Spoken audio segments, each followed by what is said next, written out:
जोहार आप सभी स्टूडेंट्स का आप सभी के YouTube channel Jharkhand math zone पर मैं श्री चंद्र आप सभी स्टूडेंट्स का स्वागत करता हूं आप सभी के YouTube channel Jharkhand maths zone पर। तो प्यारे बच्चों, जैसे कि आप सभी देख पा रहे हैं लेक्चर नंबर 26 पे हम लोग एंटर कर चुके हैं। सेमेस्टर 2 के बच्चों के लिए ये वीडियो सेशन चल रहा है। डिफरेंशियल इक्वेशन बुक का नाम है और चैप्टर का भी नाम है। बीएससी मैथमेटिक्स ऑनर्स के साथ साथ बीटेक वाले भी देख सकते हैं और बीई वाले भी देख सकते हैं। पेपर नंबर 4 है। देखिए, जैसे कि आप सभी देख पा रहे हैं, आज एक नया रूल, एक नया टॉपिक के साथ स्टार्ट कर रहे हैं इस लेक्चर सेशन को। तो जैसे कि आप देख पा रहे हैं rule number 6, if the equation is of the form, अगर कोई इक्वेशन मतलब differential equation, if the equation is of the form x to the power a into y to the power b bracket my dx plus nx dy equal to 0। एक बार मैं देख लेता हूं कि आपको वो चीज दिख रहा है कि नहीं है। जी हाँ, बहुत अच्छे तरीके से दिख रहा है। ठीक, तो अगर कोई डिफरेंशियल इक्वेशन इस फॉर्म में रहे, ठीक है, आइए फिर आगे देखते हैं। देन वी टेक, तब हम लोग टेक करेंगे x to the power h और y to the power k as integrating factor. अगर कोई डिफरेंशियल इक्वेशन इस फॉर्म में रहे तो इसको हम लोग as a integrating factor choose करेंगे या सिलेक्ट करेंगे। वेयर जहां पर h एंड k, जहां पर h और k are some real constant, कुछ रियल कांस्टेंट होगा। ऐसा नहीं है कि कुछ इमेजिनरी हो जाए। रियल कांस्टेंट बोला है तो रियल ही होगा, 1 2 3 या 1/2 1/4 ऐसा कुछ। विच टू बी फाइंड, जिसको हम लोग को खोजना पड़ेगा। तो चलिए इस रूल 6 से हम लोग बनाते हैं क्वेश्चन को, आगे प्रोसीड करते हैं। जैसा कि देख पा रहे हैं क्वेश्चन लिखा हुआ है, solve 2y dx plus 3x dy plus 2xy bracket of 3y dx plus 4x dy equal to 0। Solution given differential equation is 2y dx plus 3x dy plus 2xy 3y dx plus 4x dy equal to 0, जो कि equation 1 में late कर ले रहा हूं। अब आगे क्या करना है, देखिए डिफरेंशियल को आपस में डिस्ट्रीब्यूट कर देना है और dx पोर्शन को एक साथ करना है और dy पोर्शन को एक साथ करना है। इसी वजह से dx को डिफरेंशियल कहते हैं, dy को डिफरेंशियल कहते हैं, आपको मालूम ही होना चाहिए सब। तो डिफरेंशियल को आपस में बांट देंगे और इसके बाद ये करेंगे कि dx पोर्शन को एक साथ और dy पोर्शन को एक साथ। तो देखिए 2y dx plus 3x dy plus 2 3 6 x y square dx plus 2 into 4 8 x into x square into y into dy y dy equal to 0। अब देखिए यहां पर भी dx है और यहां पर भी dx है, तो मैं dx कॉमन ले लेता हूं और बचेगा 2y प्लस 6xy स्क्वायर, और यहां पर dy कॉमन लेंगे, यहां पर भी dy कॉमन लेंगे, तो बचेगा 3x plus 8x square y into dy equal to 0, जो कि इक्वेशन 2 लेट कर ले रहे हैं। अब एक नया इक्वेशन 2 लेट कर रहे हैं। कारण ये है क्योंकि यहां पर dx अलग हो गया है और dy अलग हो गया है। अब मैं काम करता हूं, हेयर m बराबर 2y plus 6xy square and n बराबर 3x plus 8x square y, ये हो गया। अब यहां पर del m by del y करेंगे तो y के रिस्पेक्ट में पार्शियल डेरिवेटिव करें तो 2 हुआ और y का 1 हो गया, 6x अलग हुआ और y के रिस्पेक्ट में पार्शियल डेरिवेटिव कर रहे हैं तो y स्क्वायर का 2y हो गया। And del n by del x का क्या होगा, 3 और x का 1 हो गया, फिर 8 हुआ और x स्क्वायर का 2x हो गया और y एज ए कांस्टेंट रह गया। ठीक है, अगर प्लस में रहता y तो वो तो 0 हो जाता, क्योंकि वेरिएबल के साथ में है। x अभी वेरिएबल का काम कर रहा है, क्योंकि x के रिस्पेक्ट में पार्शियल डेरिवेटिव कर रहे हैं तो y को कांस्टेंट ट्रीट करेंगे, मतलब कोएफिशिएंट ट्रीट करेंगे, इसीलिए y बच जा रहा है, नहीं तो फिर वो भी 0 हो जाता है। आगे देखिए, अगर वो 0 हो जाता तो फिर यहाँ पर गेम ही खत्म हो जाता है ना। तो ये हुआ और del m by del y का वैल्यू 2 प्लस, यहाँ पर लिख दिया हूं मैं, del m by del y का वैल्यू 2 प्लस 6 दूनी 12xy आ गया और del n by del x का वैल्यू 3 प्लस 8 दूनी 16xy आ गया। तो अब आप बताइए ये जो वैल्यू आया है del m by del y और del n by del x, since ये बराबर नहीं है, it is not equal to, ये नहीं है, इसीलिए equation 2 is not an exact differential equation. इसी वजह से इक्वेशन 2 जो है कि एग्जैक्ट डिफरेंशियल इक्वेशन नहीं है। लेकिन क्या इस फॉर्मेट में मेरा गिवन डिफरेंशियल इक्वेशन क्या इस फॉर्मेट में बन रहा है? जरा देखिए, पता कीजिए, देखिए बाबू, यहां पर कुछ नहीं, ये मेरा गिवन डिफरेंशियल इक्वेशन क्या है, यही ना है बाबू। तो देखिए ना, ये बन रहा है कि नहीं बन रहा है, बन रहा है। मतलब x to the power a और y to the power b और my, m के जगह पर कोई भी कांस्टेंट हो सकता है, उससे कोई मतलब नहीं है, my dx plus nx, n के जगह पर 4 है, nx dy, है ना, बन रहा है भाई, बन रहा है। अच्छा सर, इस पर बात कीजिए ना सर। हाँ, बात कर रहे हैं बाबू, आइए। my, m के जगह पर 2 into y dx plus nx, मतलब n के जगह पर 3 है इंटू x dy। हाँ, बन रहा है। अच्छा, x to the power a, तो यहां पर x to the power 1, y to the power 1, बन तो रहा है सर। यहां पर नहीं ना बन रहा है सर, इस जगह पर नहीं बन रहा है, आप यही कहिएगा, लेकिन नहीं, यहां पर भी बन रहा है। देखने की नजरिया चेंज कीजिए, है ना, आप मैथमेटिशियन हो। आइए चलिए हम लोग देखने के नजरिया चेंज करते हैं। यहां पर भी है x और y। अरे बबुआ, x कुछ नहीं तो x टू दी पावर 0 और y टू दी पावर 0 है ना, तो x टू दी पावर 0 का मतलब 1 होता है और y टू दी पावर 0 का मतलब 1 होता है। अरे तो भाई x और y है, हाँ है सर, यहां पर भी x और y है, लेकिन वो दिख नहीं रहा है, शो नहीं हो रहा, बस इतना ही अंतर है। ठीक है सर, बहुत अच्छा। इसका मतलब हम लोग कंफर्म हो गए कि यहां पर रूल 6 लगने वाला है। ठीक है ना, यहां तक हम लोग क्लियर है कि ये डिफरेंशियल इक्वेशन एग्जैक्ट नहीं है। तो एग्जैक्ट बनाने के लिए इंटीग्रेटिंग फैक्टर को मल्टीप्लाई करते हैं गिवन डिफरेंशियल इक्वेशन में। तो अब integrating factor x to the power h और y to the power k को मल्टीप्लाई करेंगे। ठीक है ना, चलिए सबसे पहले आपको इसको अब पूरा इरेज करना पड़ेगा हमको। ठीक है ना, आप पहले इसको उतार लीजिए, आप पहले स्क्रीनशॉट लीजिए इसका। चलिए, आशा है कि आपने स्क्रीनशॉट ले लिया होगा। अब मैं इसको इरेज करता हूं। अच्छा, इसको क्वेश्चन को रहने देते भाई, इसका काम है।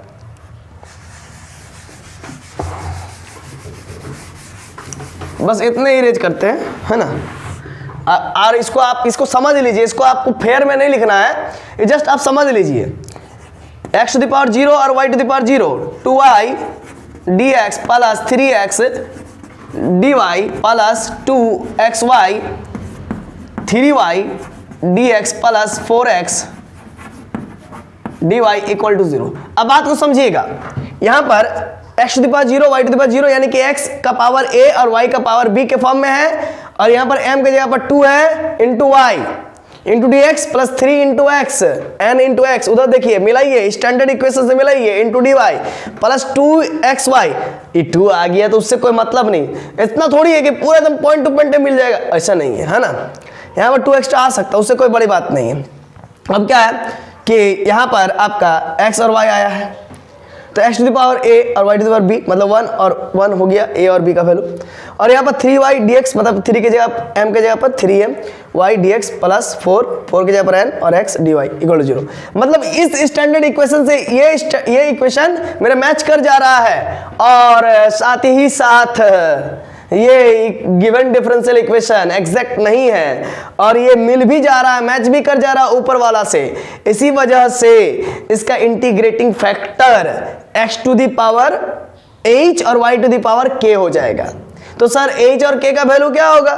आप तो ऐसा नहीं ना बोलने वाले हैं कि h का वैल्यू आप 1 ले लीजिए और k का वैल्यू 1। हम ऐसा बोलने वाले नहीं है। सिर्फ हम क्या करेंगे, x to the power h और y to the power k को मल्टीप्लाई कर देंगे, और कर देने के बाद अगर मान लीजिए आप इंटीग्रेटिंग फैक्टर मल्टीप्लाई करते हो तो वो क्या बन जाता है, डिफरेंशियल इक्वेशन एग्जैक्ट बन जाता है। तो ये जस्ट में इंटीग्रेटिंग फैक्टर को मल्टीप्लाई कर देंगे और देखेंगे, और इसके बाद फिर हम लोग कहेंगे कि ये एग्जैक्ट बन गया है, फिर आगे देखेंगे आगे का सिलसिला क्या होता है। चलिए, अब यहां तक तो आपको समझ में आ गया होगा, और ये पोर्शन आप पूरा उतार लिए होंगे, मुझे आशा है, उम्मीद है। तो इतना मैं रहने देता हूं, बाकी सब इरेज कर देता हूं, ठीक है। तो चलिए अब आगे मूव करते हैं। देखिए, यहां तक हमने कर चुका था। अब इसके बाद equation 2 is not an exact है ना। तो अब हम लोग को इंटीग्रेटिंग फैक्टर को मल्टीप्लाई करना पड़ेगा, इसलिए सबसे पहले इंटीग्रेटिंग फैक्टर मानना पड़ेगा। लेट इंटीग्रेटिंग फैक्टर बराबर x to the power h into y to the power k, where h and k are some real constants which to be determined, जिसको निकालना पड़ेगा। Now multiplying both sides of equation 2। अब देखिएगा इससे पहले मैंने अभी इरेज कर दिया। इक्वेशन 2 में by integrating factor then we get, देखिए ये आपका ये वाला पोर्शन और ये वाला पोर्शन आपका इक्वेशन 2 था। इसमें मैं x to the power h y to the power k x to the power h y to the power k multiply कर देता हूँ। अब करने के बाद आपस में इसको मल्टीप्लाई करते हैं। जैसे देखिए 2 है तो 2 पावर में h है और यहाँ पर x नहीं है तो x to the power h हो गया, पावर में k है, y टू द पावर 1 है तो k प्लस 1 हो जाएगा, और यहाँ पर 6 है तो 6 हो गया, x to the power h plus 1 h plus 1 हो जाएगा, फिर y to the power 2 plus k हो जाएगा इंटू dx, फिर x to the power h है, इधर चला जाएगा 3, कहाँ गया जी, हाँ देखिए यहाँ नीचे लिख दिए है ना, यहाँ पर स्पेस नहीं हो रहा था, तो 3x to the power h plus 1 और ये k है तो y to the power k plus, यहाँ पर देखिए ये x to the power h है और ये 8 है तो 8x to the power h plus 2 या 2 प्लस h और इधर k plus 1 y to the power k plus 1 into dy equal to 0। इसी को इक्वेशन 3 मान लिया, इस पूरे को इक्वेशन 3 मान लिया। अब ये m dx plus n dy के फॉर्मेट में है, मतलब कि first order and first degree differential equation के फॉर्मेट में है, तो m को यहाँ से छाट लेंगे और n को छाट लेंगे और del m by del y निकालेंगे और del n by del x निकालेंगे, तो इसलिए हमको इसको पूरा इरेज करना पड़ेगा। ठीक है, अब एक काम करते हैं, बार बार कितना इरेज करेंगे, आप लोग ये क्वेश्चन वगैरह याद रखिए बाबू, नहीं तो लिख लीजिए है ना, स्क्रीनशॉट ले लीजिए, मैं इसको पूरा इरेज कर देता हूँ, एक ही बार बता देता हूँ। ठीक है, चलिए आगे की ओर मूव करते हैं। देखिए बच्चों यहाँ तक हमने कर दिया था। ठीक है, अब क्या करना है कि m का वैल्यू यहाँ से निकाल लेना है ये, और n का वैल्यू यहाँ से निकाल लेना है ये। ठीक है, अब क्या करना है, del m by del y निकालना है, तो y के रिस्पेक्ट में करना है, तो याद रखिएगा x को कांस्टेंट ट्रीट करेंगे, 2 × x to the power h बाहर निकल गया और k प्लस 1 बाहर आया कांस्टेंट के रूप में, और y to the power k plus 1 minus 1 होता है, n माइनस 1 होता है, तो k प्लस 1 को n मान रहे हैं, plus 6h to the power 6 into x to the power h plus 1, ये बाहर हो गया क्योंकि y के रिस्पेक्ट में पार्शियल डेरिवेटिव कर रहे हैं, तो k प्लस 2 बाहर आया into y to the power k plus 2 minus 1। ठीक है ना, k प्लस 2 को n मान रहे हैं तो n माइनस 1, ये 2 into x to the power h into k plus 1 into k plus 1 minus 1 cancel हो गया, y to the power k हो गया, और plus 6 h to the power 6 into x to the power h plus 1 into k plus 2 into y to the power plus 2 minus 1 plus 1 हो गया। अब जरा देखिए del n by del x निकालेंगे, तो अब x के रिस्पेक्ट में पार्शियल डेरिवेटिव करेंगे तो y को कांस्टेंट ट्रीट करेंगे। देखिए उधर है ना, तो 3 into y to the power k हो गया, और x के रिस्पेक्ट में कर रहे हैं इसलिए h प्लस 1 बाहर आया कांस्टेंट के रूप में n के रूप में, और x to the power n minus 1, तो n बोले तो h plus 1 minus 1 plus 8 into y to the power k plus 1। ठीक है ना, और x के रिस्पेक्ट में कर रहे हैं इसीलिए h प्लस 2 बाहर आया, और x to the power n minus 1 h plus 2 minus 1। ठीक है, अब यहाँ पर ध्यान दीजिए आगे 3 into y to the power k into h plus 1 into plus 1 minus 1 x to the power h plus है ना x to the power h, और ये आपका 8 into y to the power k plus 1 into h plus 2 into x to the power h plus 1 2 plus 2 minus 1 plus 1। अब जरा देखिए यहाँ पर, अब हमको ये दिखलाना नहीं है कि del m by del y और del n by del x आपस में इक्वल है, ऐसा नहीं दिखाना है, मतलब कि ये नहीं दिखलाना है कि ये और ये एक्चुअल में इक्वल है ना, मतलब इससे ये इक्वल हो गया, ऐसा नहीं दिखाना है, बल्कि कैसा दिखाना है, चूंकि इक्वेशन 3 में हमने क्या किया था, इंटीग्रेटिंग फैक्टर मल्टीप्लाई किया था, और इंटीग्रेटिंग फैक्टर मल्टीप्लाई करने से कोई भी डिफरेंशियल इक्वेशन एग्जैक्ट हो जाता है। इसी वजह से हम लोग लिखेंगे since equation 3 is an exact differential equation, चूंकि इसमें हमने इक्वेशन 3 में मैंने ऑलरेडी इंटीग्रेटिंग फैक्टर को मल्टीप्लाई कर रखा है, इसीलिए इक्वेशन 3 मेरा एग्जैक्ट बन चुका है, इसलिए हम लोग लिखेंगे चूंकि equation 3 is an exact differential equation therefore del m by del y equal to del n by del x होगा ही होगा। क्लियर है, इतना क्लियर है।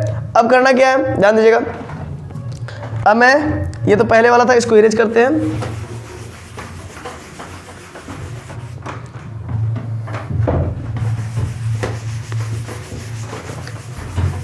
देखिए del m by del y का वैल्यू क्या है, ये है, तो इसको पूरा लिख देंगे 2 into x to the power h। ठीक है, चलिए इसको मैं पूरा लिख देता हूँ, थोड़ा सा वीडियो को पॉज करता हूँ, इसके बाद पूरा लिख देता हूँ, दोनों का आपस में इक्वेट कर देंगे। तो चलिए बच्चों अब आगे की ओर मूव करते हैं। ठीक है ना, देखिए ध्यान दीजिएगा, del m by del y del n by del x था, तो del m by del y का वैल्यू ये पूरा था तो इसके बदले पूरा लिख दिए भाई, del n by del x की जगह पर ये पूरा का पूरा लिख दिए। ठीक है, अब इसको थोड़ा सजाने का बारी आया, सजा भी दिए। 2 इंटू के plus 1 X to the power H Y to the power K एक साथ, 6 इंटू के plus 2 X to the power H plus 1 into के plus 1 Y to the power के plus 1 equal to 3 H plus 1 आगे constant को, और X to the power H और Y to the power के plus 8 H plus 2 into x to the power H plus 1 into y to the power के plus 1। ठीक है, अब जरा यहाँ पर जो लिखे है उसको समझिए। देखिए यहाँ पर भी x to the power h है और यहाँ पर भी वाई टू द पावर के है, और उधर भी देखिए x to the power H और Y to the power k. इधर देखिए x to the power H plus 1 और वाई टू द पावर के प्लस 1, उधर भी देखिए वही चीज़ है, x to the power H plus 1 और वाई टू द पावर के प्लस 1। तो इसको कर रहे हैं क्या, इक्वेटिंग दी कोफिशिएंट्स, ये कोफिशिएंट्स है ना, x to the power H और Y to the power k साथ जो चिपका हुआ वो कोफिशिएंट है, x to the power H plus 1 और वाई टू द पावर के प्लस 1 के साथ जो चिपका हुआ है 6 इंटू के प्लस 2, ये जो चिपका हुआ है ये कोफिशिएंट्स है। तो equating the coefficients of like powers, x to the power H और Y to the power k, उधर भी x to the power H Y to the power k, तो जो लाइक पावर है आपस का लाइक पावर है, ठीक है ना, equating the coefficients of like powers of x and y from both sides then we get. तो दोनों तरफ हम लोग क्या करेंगे, इक्वेट करेंगे, तो हम लोग को कुछ ना कुछ हासिल होगा। तो चलिए एक काम करते हैं, यहां तक हम इरेज करते हैं, ये पूरा पोर्शन को मैं इरेज करता हूं, फिर आगे बताता हूं। ठीक है, और जो जरूरत है नीचे का 2 लाइन वो मैं रखता हूं। तो चलिए अब आगे की ओर मूव करते हैं बच्चों। देखिए क्या है कि यहां तक मैंने कर रखा था, अब इसके बाद वाला आपको करके दिखाते हैं। ठीक है, हाँ ये अलग हो गया, चलिए बहुत अच्छा। नीचे वाला जो है कि पहले से करके रखा है। अब ये समझिए ऊपर वाला क्या है, इक्वेट करेंगे आपस में, तो 2 इंटू के plus 1 equal to 3 into h plus 1 हो जाएगा। क्यों, क्योंकि x to the power H और Y to the power k यहाँ पर भी है वहाँ पर भी है, मतलब लाइक पावर्स को एक्स और वाई के like powers, equating the coefficients of like powers of x and y, x और वाई के लाइक पावर्स के कोफिशिएंट को इक्वेट करना है। ठीक है ना, बहुत साइड्स का, इसीलिए तो 2 इंटू के plus 1 equal to 3 into h plus 1 हो गया है ना। अब इधर हो जाएगा 6 इंटू के plus 2 equal to 8 into h plus 2। देखिए कर दिया हूँ मैं। अब 2 इंटू के 2 के इधर से माइनस 3h, इधर प्लस 2 है तो उधर है प्लस 3, तो 3 में से 2 गया, इधर क्लियर हो जाएगा। 2k minus 3h equal to 1, equation number 4 हो जाएगा। क्लियर है। इधर देखिए 6k और इधर देखिए माइनस 8h और इधर 8 दूनी 16 और 6 दूनी 12, माइनस 12 इधर आ जाएगा, तो 6 में से 2 16 में से 12 जाएगा तो 4 बचेगा। तो देखिए यहाँ पर है 6k minus 8h equal to 4। तो इक्वेशन 3 तक अभी तक हमने लाया था, देखिएगा है ना, इससे पहले वाला में मैंने इरेज कर दिया है। इक्वेशन 3 लाया था तो ये इक्वेशन 4 हो गया, ये इक्वेशन नंबर 5 हो गया। अब जरा देखिए इसमें एलिमिनेशन मेथड लगाएंगे, विलोपन विधि। तो इसको बराबर करना पड़ेगा, कोई एक को बराबर करना पड़ेगा तब ना कटेगा। तो एक काम करते हैं, थोड़ा सा एक मॉडर्न टाइप का, ऐसा नहीं है कि इसका 6 उसमें मल्टीप्लाई कर देंगे, इसका 2 इसमें मल्टीप्लाई कर देंगे, वो भी सही है, वही तो एक प्राइमरी प्रोसेस होता है ना, रियली में अगर देखा जाए तो वही एक्चुअली में होता है। लेकिन हम लोग यहाँ पर शॉर्टकट काम करेंगे। ऊपर में हमको कैसे भी करके 6 लाना होगा तो काम हो जाएगा, 6 कट जाएगा आपस में, तो बस ऊपर में 3 मल्टीप्लाई कर दीजिए, नीचे 1 मल्टीप्लाई कर दीजिए, दैट्स ऑल। ठीक है, तो 2 इंटू 3 6k, 3 इंटू 3 9h और 1 इंटू 8 3 और 6 इंटू 1 6, 8 इंटू 1 माइनस 8 और 4 इंटू 1 है ना प्लस 4, और इधर प्लस है तो माइनस, माइनस है तो प्लस, प्लस है तो माइनस। 6k सेम है, बीच में मतलब माइनस कर रहे हैं तो ये कैंसिल हो जाएगा। 9 माइनस 9h में प्लस 8h घटा तो माइनस h बचा, और 3 में से 4 गया तो -1 और माइनस माइनस कैंसिल हो गया, h बराबर 1 हो गया। क्लियर है इतना कंसेप्ट। अब फ्रॉम इक्वेशन 4, इक्वेशन नंबर 4 ये है 2k minus 3h equal to 1। तो 2k minus 3h equal to 1 लिखा हूं मैं, और h का वैल्यू 1 है तो h का वैल्यू 1 पुट कर दिया। तो 2k इधर है 1 और इधर माइनस 3 है, 3 इंटू 1 माइनस 3, तो इधर आ गया तो प्लस 3। तो 2k इक्वल टू 4, तो k इक्वल टू 2 2 4, k का वैल्यू 2 मिल गया। अब इक्वेशन नंबर 3 आप देखिए, अब बढ़िया से देखिए, हम तो इरेज कर दिए, तो चलिए हम भी यहाँ पर देख लेते हैं। हाँ इक्वेशन नंबर 3, हाँ मिल गया। तो इक्वेशन नंबर 3 में आप देखिएगा 2 into x to the power h है और y to the power k plus 1 है, तो h का वैल्यू कितना भाई, h का वैल्यू आपका 1 है, तो h का वैल्यू 1 हो गया, और k का वैल्यू जरा देखने दीजिए, 1 k प्लस 1 है तो k का वैल्यू 2 2 प्लस 1 3, हाँ सही है, और 6 इंटू h का वैल्यू h प्लस 1 है, 6 into x to the power h plus 1 है, तो h का वैल्यू आपका क्या है 1 प्लस 1 2 हो जाएगा, और y का पावर 2 प्लस k है, तो k का वैल्यू आपका कितना है भाई 2 है, तो 2 प्लस 2 4 हो जाएगा। तो इसी प्रकार से आप मिला लीजिएगा। इक्वेशन नंबर 3 में हम क्या कर रहे हैं कि k का वैल्यू पुट कर रहे हैं और h का वैल्यू पुट कर रहे हैं, पुट कीजिएगा तो ये रिजल्ट आपको आ जाएगा। देखिए जैसा कि यहाँ पर दिख रहा है ये रिजल्ट आपको आ जाएगा, ठीक है ना। इक्वेशन इसी को मैं इक्वेशन नंबर 6 लेट कर रहा हूँ, इसको मैं हटा देता हूँ। हाँ तो इक्वेशन नंबर 3 में k का वैल्यू पुट करेंगे, यहां से k का वैल्यू पुट कर लेंगे, और इक्वेशन नंबर 3 में h का वैल्यू पुट करेंगे, यहां से h का वैल्यू पुट कर लेंगे। मतलब इक्वेशन नंबर 3 में हम लोग h का और k का वैल्यू पुट करेंगे तो ये हमको मिल जाएगा, और ये अब इक्वेशन नंबर 6 में कन्वर्ट हो जाएगा। और अब इसको चेक करने का कोई जरूरत नहीं है कि ये एग्जैक्ट है या नहीं है। क्यों? क्योंकि रे बाबा पहले ही मैं बोल रहा हूं इंटीग्रेटिंग फैक्टर मल्टीप्लाई कर रखा है, तो ऑब्वियस सी बात है ये एग्जैक्ट है ही, ठीक है। अब इसके बाद इसका सॉल्यूशन निकालेंगे, तो चलिए इसका सॉल्यूशन की ओर रुक करते हैं, लेकिन सब हमको मिटाना पड़ेगा, बहुत लंबा चौड़ा हो रहा है। तो क्या कीजिएगा, ये लास्ट जो रूल है वो थोड़ा लंबा है ही। तो चलिए अब आगे मूव करते हैं बच्चों। देखिए यहाँ तक हम लोग का आ चुका था इक्वेशन नंबर 6, और ये m dx plus n dy के फॉर्म में है इक्वल टू 0, इक्वेशन नंबर 6 मान रखे हैं। तो m का वैल्यू यहाँ से हमने लिख लिया है, और n का भी वैल्यू यहाँ पर से हमने लिख लिया है। अब हम लोग को चेक नहीं करना कि del m by del y और del n by del x, क्योंकि हमने ऑलरेडी बहुत काम कर लिया है, इंटीग्रेटिंग फैक्टर मल्टीप्लाई किया था, तो ये ऑब्वियस सी बात है ये एग्जैक्ट ही होगा, ठीक है।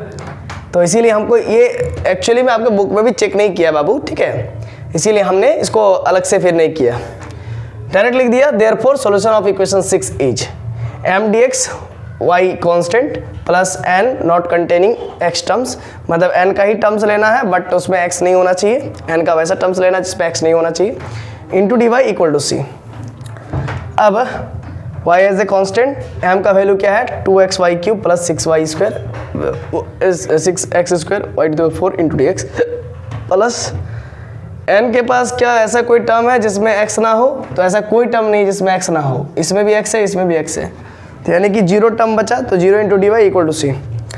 अब देखिए जब यहाँ पर y कांस्टेंट ट्रीट करेंगे, x के रिस्पेक्ट में इंटीग्रेशन कर रहे हैं, तो 2 इंटू वाई क्यूब निकल गया, और x का इंटीग्रेशन x स्क्वायर बाई 2, और 2 से 2 कैंसिल हो गया, प्लस 6 को बाहर निकाला, और y टू द पावर 4 को भी निकाल देंगे, x का इंटीग्रेशन हो रहा है तो x to the power 2 plus 1 3 upon में 3 इक्वल टू सी। 0 कोई माने मतलब नहीं है, 2 से 2 कैंसिल हो गया, और ये 3 से 6 2 बार में कैंसिल हो गया, तो बचा x square into Y cube डेट is plus 2x cube y to the power 4 equal to C. ये हमारा मिल गया, विच इज रिक्वायर्ड सॉल्यूशन, यही हम लोग को जरूरत था, ठीक है ना। और ये रिक्वायर्ड सॉल्यूशन किसका है, तो इक्वेशन नंबर 6 का, ठीक है ना। इक्वेशन नंबर 6 का जनरल सॉल्यूशन मिल गया, और भी जनरल मेथड से, है ना। एग्जैक्ट डिफरेंशियल इक्वेशन का जो जनरल मेथड होता है उसी से हमने इसको सॉल्व किया। तो चलिए लेक्चर नंबर 26 खत्म हुआ, ठीक है। और चूँकि गला भी बहुत दर्द कर रहा है आज, क्योंकि इस मॉर्निंग से लेकर के अभी तक टोटल वीडियो मैंने बहुत सारा वीडियो अपलोड किया है आज के दिन में, ठीक है। लगभग कम से कम नहीं भी तो 20 आराम से हो सकता है, हाँ आराम से 20 गो हो गया होगा, ठीक है। तो इसीलिए थक गया हूँ, अगर शरीर साथ दिया तो खाना खाने के बाद फिर से लग जाऊँगा लेक्चर नंबर 27 में। आप लोग मज़े से पढ़िए, कोई चिंता मत कीजिए, लेकिन एक बात याद रखिएगा, मन लगा के पढ़िए, क्योंकि देखिए हमने इतना मतलब समय दिया है वीडियो बनाने में, है ना, मेहनत किया है। जब मैं मेहनत कर सकता हूँ तो आप क्यों नहीं कर सकते हो, है ना। कम से कम किसी और को ना देख करके मुझको तो देख करके आप जागो, पढ़ो मन लगा करके, ठीक है। गला के आवाज़ से भी समझ में आ रहा होगा कि मेरा ओरिजिनल आवाज़ क्या है और ये पैटर्न आवाज़ बैठ जाने के बाद क्या है, ठीक है। तो चलिए जोहार, कोई बात नहीं, खुश रहिए, आबाद रहिए, पढ़ते रहिए, धन्यवाद।